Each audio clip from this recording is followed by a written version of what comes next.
This has a lot of you buzzing on social media today because in our calendar of things, today is International Cat Day. And when it comes to international cats and Maine, it's hard not to think of this right here, the high-speed ferry that used to travel between either Portland or Bar Harbor and the city of Yarmouth, Nova Scotia. This year, it's Bar Harbor. In other not quite literal international cat news from Maine, in 2004, singer and songwriter Cat Stevens was detained while on an international flight that had been diverted to Bangor. He was sent back to the UK.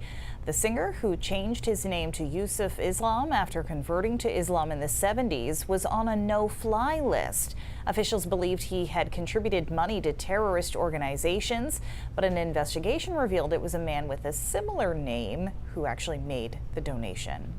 We have one more international cat story, and this one is about a literal cat, although it's not technically international. There's a twist there. It all takes place within the borders of the United States, but it spans a considerable distance. It is the story of a young cat named Spice and a journey of more than 2,000 miles. Here's Marnie McLean. Every cat that comes into an animal shelter has a story to tell, but very few have one with as much drama and intrigue as this cat does. Spice has been at the Animal Refuge League in Westbrook for about 2 weeks. She's lovely. I mean, she just wants to be held. You can understand why she might be looking for affection when you start to piece together the last few weeks of her young life. Spice came to the shelter through Bob Watterson. He found her in a duffel bag outside a thrift store in Portland. I started walking away from it after I left it on one of the tables, and I noticed it moved. And I said, whoa, what's in there? Bob left his card at the desk and took Spice home. Other members of the family weren't as eager to welcome her as he was, and they ended up bringing Spice to the shelter. Normal procedure is to scan all animals for a microchip, and it turned out Spice had one. We were in a bit of disbelief when we called the microchip company and they told us, and they were in a little bit of disbelief to learn that a cat in Maine came from Albuquerque, New Mexico in just 5 days. Yep, it appears Spice escaped from her home in Albuquerque on Halloween night and somehow made her way more than 2,000 miles to Maine. Did she drive with a trucker, take a train? That's a mystery, but she's no worse for wear.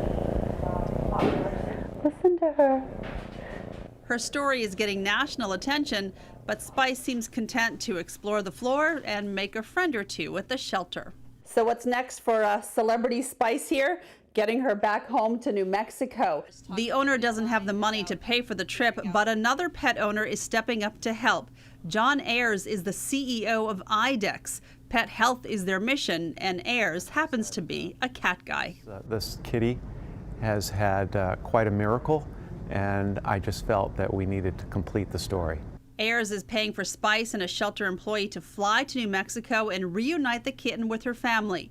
We may never know how she got to Maine, but we do know she is finding her way back home.